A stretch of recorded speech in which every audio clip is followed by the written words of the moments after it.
एक ऐसा हमारा इलाकाई मसला है जो बहुत अहमियत हासिल करता जा रहा है और वहाँ पे पब्लिक किराए जो है वो बहुत ज़्यादा बढ़ गई है। पहले तो लोगों ने सोशल मीडिया पे, प्रेस में, अखबारों में प्रोटेस्ट किया। उसके बाद उन्होंने शटर डाउन की ज़िला कच्ची के अंदर। आप लोगों ने फुटेज भी देखी होगी, सोशल मीडिया पे उसकी वीडियो रिकॉर्डिंग भी आपने देखी होगी कि पूरा ज़िला वाकई शटर डाउन था, एक दुकान भी वहाँ नहीं खुली हुई थी।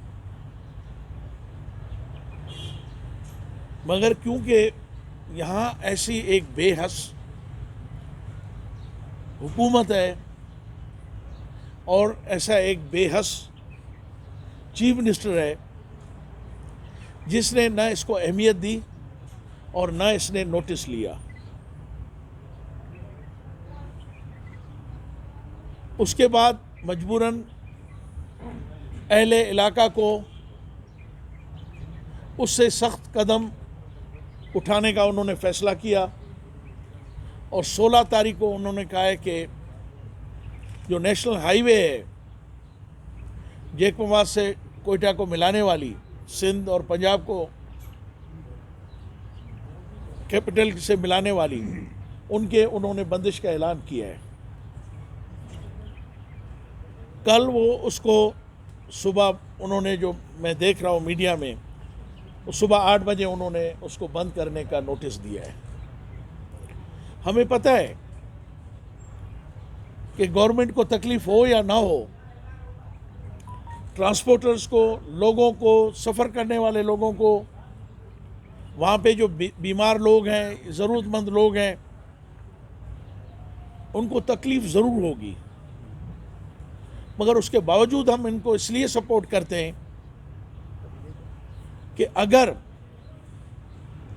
इतना बड़ा सान्या हुआ है कच्ची के अंदर कि लोगों के घरों के अंदर उनको घुस के कत्ल किया गया, 3 आदमी कत्ल हुए, 2 आदमी शदीद ज़ख्मी हैं जो अभी तक हॉस्पिटलों में पड़े हुए हैं, और उनकी फसल लूटी गई और उनको ज़मीन से बेदखल करने की कोशिश की गई, जो ऐवान बिरादरी पिछले हुई है।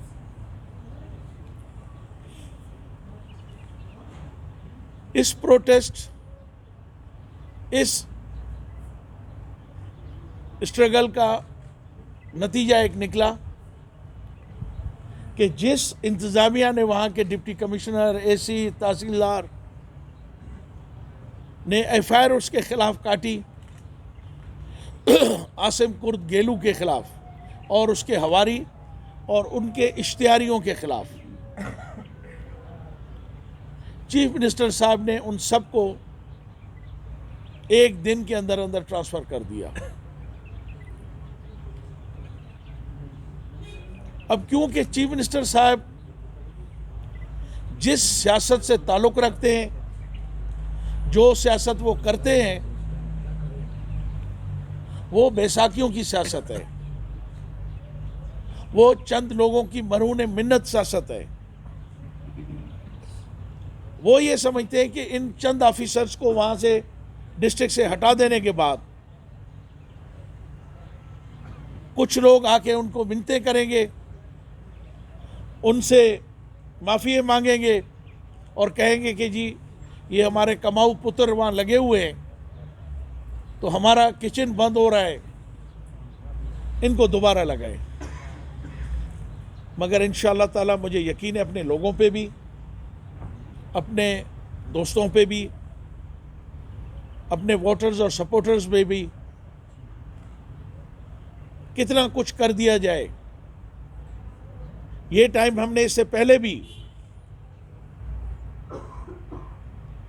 2013 से 18 तक देखा था कि एक एक दिन में हमारे 9 लोग कत्ल हुए और उनकी एफआईआर दाखिल नहीं हुई।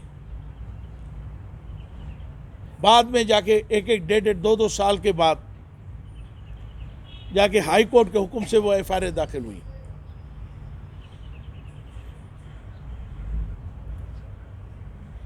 मुझे यकीन है कि कल नसीराबाद डिवीज़न और सिबी डिवीज़न के लोग जो स्ट्राइक की और रोड ब्लॉक की हड़ताल की कॉल दी है, वो कच्ची के मज़लूम ऐवान बिरादरी की कॉल पे शरीक भी होंगे और उस प्रोटेस्ट में शामिल होके अपने इंसान दोस्त एक डेमोक्रेटिक सोच के लोग, सियासी लोग होने का सबूत देंगे। और अल्लाह ने चाहा तो हमारा सिर्फ और सिर्फ एक ही मुतालबा है, ये जो IFR मैंने अभी आपको दी है कॉपी, इसमें नामजद मुल्ज़िमों को गिरफ्तार किया जाए,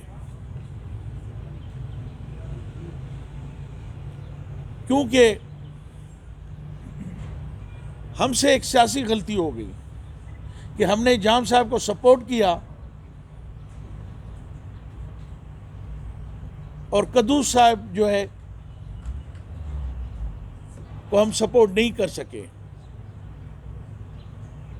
क्योंकि हमें पता था कि वो जिस तरह बलूचिस्तान को 3.5 अरब रुपए में ख़रीद के इस्लामाबाद से आए हैं, पहले तो हमारी माइंस और मिनरल्स, हमारे साहिल और वसाइल बेचे जाते थे, यहाँ अहम पोस्टें बेची जाती थी, यहाँ रोड और हाईवे बेचे जाते थे करोड़ों और अरबों के अंदर, जिससे डीजल, ड्रग्स और वेपन्स की स्मगलिंग होती है। हमें ये अंदाज़ा नहीं था कि इस दफ़ा बलूचिस्तान पूरी हुकूमत को बेच दिया जाएगा और चंद कॉन्ट्रैक्टर्स के साथ मिलके बलूचिस्तान की ऐसी एक हुकूमत बना दी जाएगी जो ये पहले से महरूम लावारिस सूबा है, इसको, और उसके साथ इन्होंने क्या किया है। मैं सिर्फ सिटिंग CM साहब से पूछता हूं कि उन्होंने ट्रांसफ़र पोस्टिंग के अलावा करके इस्लामाबाद से आए हैं, उसको पूरा किस तरह किया जाए।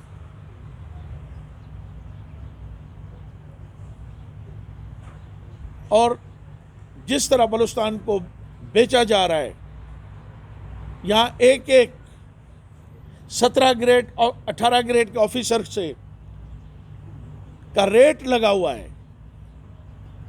बाकायदा यहाँ लोग, डीलर रोडों पे घूम रहे हैं, आए अपनी ट्रांसफ़र कराएं, मगर बदकिस्मती से लोग इसलिए भी लोग इन्वेस्टमेंट नहीं कर रहे हैं कि उनको ये पता नहीं है कि ये हुकूमत कब तक चलेगी।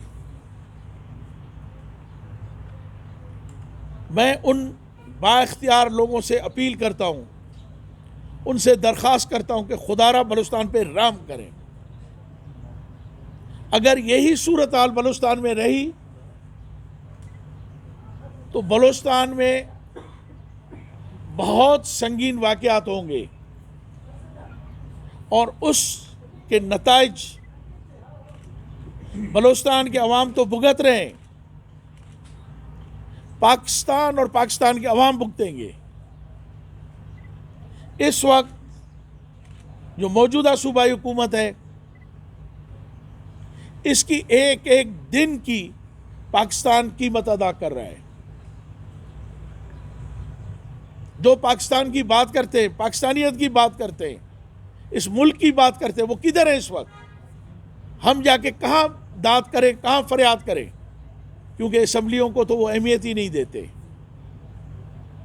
पूरा ज़िला बंद हो जाता है, एक नोटिस नहीं लिया जाता।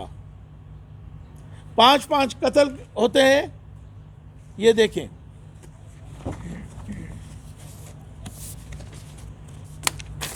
इस तरह तो अफ्रीका में भी नहीं होता है, ये देख लें। कि 5 आदमी का कातिल सीएम साहब के साथ एफसी जैसे उसकी सेरेमनी में, जहां पाकिस्तान के आर्मी के ऑफिसर्स, ब्यूरोक्रेट्स,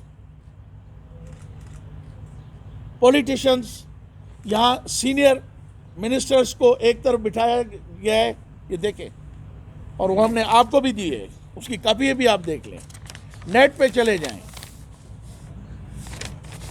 एक कातिल को अपने साथ बिठाया है। कुद्दूस साहब, पावर आनी जानी चीज है। वो अंग्रेज एक मिसाल देता है, every day is not Sunday. हर रोज आपके लिए संडे नहीं होगा। मेरी आपसे दरख्वास्त है, आपसे रिक्वेस्ट है, जो कुछ भी करें सोच समझ के करें। यहां इस तरह नहीं होगा कि जो कुछ आपका दिल करेगा वो करके आप चले जाएंगे। ये क्या मैसेज वजीर आला बलूचिस्तान ने दिया है, ये देख लें, ये उसका क्लोज करके दे। ये क्या मैसेज बलूचिस्तान के अवाम को दिया गया है, मीडिया को दिया गया है और ब्यूरोक्रेसी को दिया गया है कि जिसका ताल्लुक चीफ मिनिस्टर से हो, भले वो 5 कत्ल करे या 10 कत्ल करे, और वो सारा दिन सीएम हाउस में बैठा हो, उसके लोग सारा दिन डिस्ट्रिक्ट हेडक्वार्टर में बैठे हुए जहां उनके खिलाफ एफआईआर कटी है, एक आदमी अभी तक गिरफ्तार नहीं हुआ है।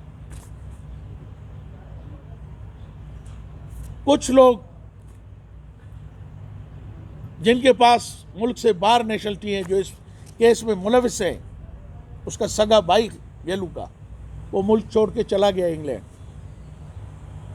तो ये हमारी हुकूमत क्या कर रही है? क्या हम हक बजानिब हैं कि हम उनसे पूछ सकें? हमारे पास एक ही सोर्स रह गया है, एक ये आपकी मीडिया, आपकी आवाज़, दूसरी असम्बली। इंशाअल्लाह कुद्दूस साहब को इस वाक़े की आके असम्बली के अंदर भी फेस करना पड़ेगा उसको। इस तरह हम सुकून से चुप करके नहीं बैठेंगे कि हमारे प्यारे इस तरह कत्ल किए जाएं और उनकी हालत ये है। उनकी लाशें रोडों पे पड़ी हैं, ये देख लें, ये देख लें, पिकअपों के डालों में पड़ी हुई हैं।